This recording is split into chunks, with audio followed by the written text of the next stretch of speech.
ஆண்மிகில் வளாது பெய்க, மணிவளம் சுரக்க, மன்னன் கோன்முறை அரசு செய்க, குறைவில்லாத உயிர்கள் வாழ்க, நான்மறை அறங்கள் ஓங்க, நற்றவம் வேள்வி மல்க, மேன்மைகுள் சைவ நீதி விளங்குக உலகமெல்லாம், மேன்மைகுள் சைவ நீதி விளங்குக உலகமெல்லாம்.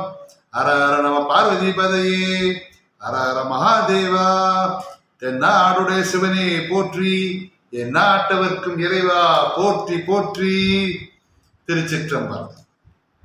எம்பெருமான் சிவபெருமானின் திருவருளாலே தெய்வ சேக்கிழார் தமிழுக்கு அருளிய பெரிய புராணத்தை நாம் சற்று உறக்க சிந்திக்கின்ற திருவருளை பெற்றிருக்கிறோம். என்னே இந்த சிவ தொண்டு என்று பணிவுடன் இதை நாம் செய்து கொண்டிருக்கிறோம். இன்று ஏயர்கோன் கலிக்காம நாயனார் புராணம் பார்க்கவிருக்கிறோம். இவரை ஏற்கனவே நாம் சந்தித்திருக்கிறோம். எங்கே என்றால், மான கஞ்சார நாயனார் மகளை திருமணம் செய்தவர் இவரே. இவர் திருப்பெருமங்கலக்குடியில் வாழ்கின்றார். ஏயர்கோன் என்பது மன்னரிடம் பரம்பரையாக சேனாதிபதி தொழில் செய்கின்றவர். அந்த குலத்திலே பிறந்தவர் இவர் கலிக்காமர் என்று அழைக்கப்பட்டார். இவர் சிறந்த சிவபக்தர். சிவபெருமானுக்கும் சிவன் அடியாருக்கும் சேவை செய்வதையே தன் வாழ்நாளின் லட்சியமாக கொண்டவர். சிவபெருமான் மீது நீர் அணிந்த சிவபெருமான் மீது தீரா காதல் கொண்டார். திருவாரூரிலே சுந்தரமூர்த்தி சுவாமிகள் பரவையார் மீது காதல் கொண்டு இரவிலே பரமனையே தூதுவிட்டார் என்று தெரிந்தவுடன் நம்பியூரார் மீது ஏர்கோன் மிகுந்த சினம் கொண்டார். வேதங்கள் காணாத திருவடிகள், மாலயன் காணாத திருவடிகள், 30 முக்கோடி தேவர்கள் வணங்குகின்ற திருவடிகள், அந்த திருவடிகளை இந்த பூலோகத்தில் காதலுக்காக நடக்க விட்டானே சுந்தரன், இது முறையா? எம்பெருமான் திருவடி தேவர்கள் வணங்கத்தக்கதல்லவா?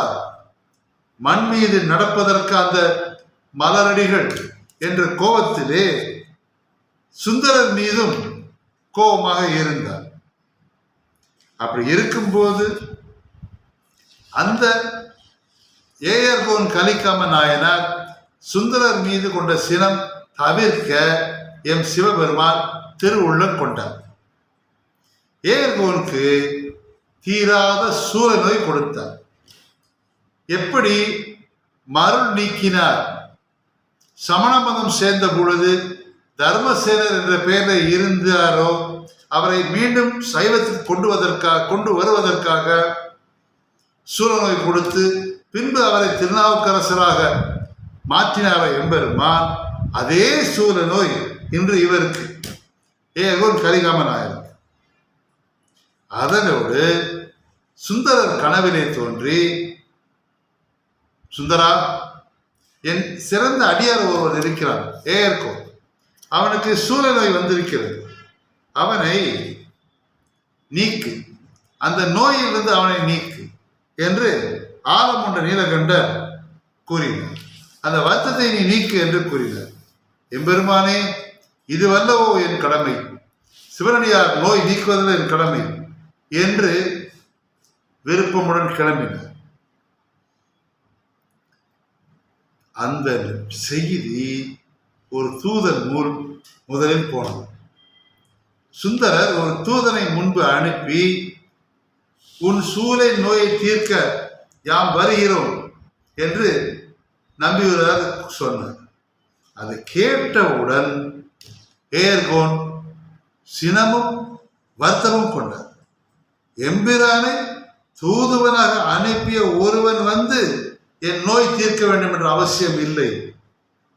எனக்கு இந்த நோய் இருக்கட்டும், நான் உயிரோடு இருந்தால்தானே இருக்கும், நான் உயிரை நீக்கினால் நோய் நீங்கிவிடும் அல்லவா என்று வாளை எடுத்தார், தன் வயிற்றை கிழித்தார். உயிரும் பிரிந்தது, நோயும் பிரிந்தது. என்னே ஒரு பக்தி பாருங்க. சுந்தரர் இருக்கிற வருகிறார், எங்க இவருக்கு நம்ம திரு பெருமங்கலக்குடிக்கு. அதற்கிடையில் இவர் மனம் முடித்தார் அல்லவா மானக்கஜ மகள். அவள் திருமேனியை மறைத்து வைத்து இல்லத்தை அலங்காரம் செய்தார். தோரணங்கள் தொங்க விட்டார், மாவிலைகள் தொங்க விட்டார், பூமாலைகள், தீபங்கள், தூபங்கள், பாற்புடம் என்று இல்லந்தோறும் அலங்காரம் செய்தார். சிவனடியார்கள் வரும்போது நம்முடைய இல்லங்களை நாம் அலங்காரம் செய்ய வேண்டும். இவ்வாறு அந்த நேரத்தில் இவர் உள்ளே வருகிறார். யாரு? சுந்தர சுவாமி. எங்கே ஏர்கோன் கலிக்காமர் என்று வினவ அவர் உள்ளே உறங்கிக் கொண்டிருக்கிறார் என்று உரையினர் கூறினார். உள்ளே ஏர்கோன் கலிக்காம நாயனாரோட உடலை பக்குவமா ஒழித்து வைக்கிறார்கள். எப்படி? அங்க திருநாவுக்கரசர் வரும்போது அப்பூதி அடிகள் தன் மூத்த மைந்தனின் உடலை ஒரு புறமாக ஒதுக்கி வைத்தார் அல்லவா, அதே போல் இங்கே ஏர்கோன் கலிக்காம நாயனார் உடலை மறைத்து வைத்தார். இருப்பினும் வந்திருப்பது நம்பியார் அல்லவா.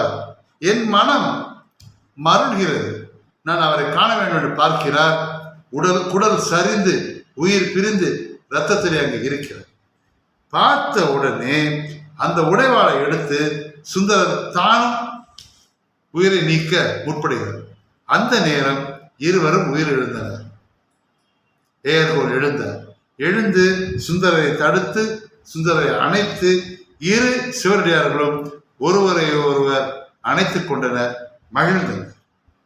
மண்மிசை விழுந்து ஆரூரை கலிக்காமனார் வணங்கினார். ஆனால் கலிக்காமனாரை ஆரூரர் விழுந்து வணங்கினார். யார்? சிவபெருமானின் தோழர் சிவனடியாரை மண் மீது விழுந்து வணங்கினார். அதன் பின்பு சிறிது காலம் அங்கே இருந்துவிட்டு திருவாரூர் சென்றார் நம்முடைய சுந்தரமூர்த்தி சுவாமி. நம்ம ஏர்கோன் கலிக்காமலோ திருப்புன்கூர் சென்று சிவபடி சென்று. திருப்புன்கூர் எங்கே ஞாபகம் இருக்கா நமக்கு? நந்தி மறைக்கிறது என்று சற்றே விலகியும் பிள்ளாய் என்று நந்தியை நகர்ந்திருக்க சொன்னார் அல்லவா நந்தனா இருக்காங்க. அந்த திருப்புன்கூருக்கு வருகிறார் ஏர்கோன் கலிக்காம நாயனார். அங்கே வந்து சிவாலயத்துக்கும் சிவனடியாருக்கும் நீண்ட காலம் சேவை புரிகிறார். நன்றி, வணக்கம்.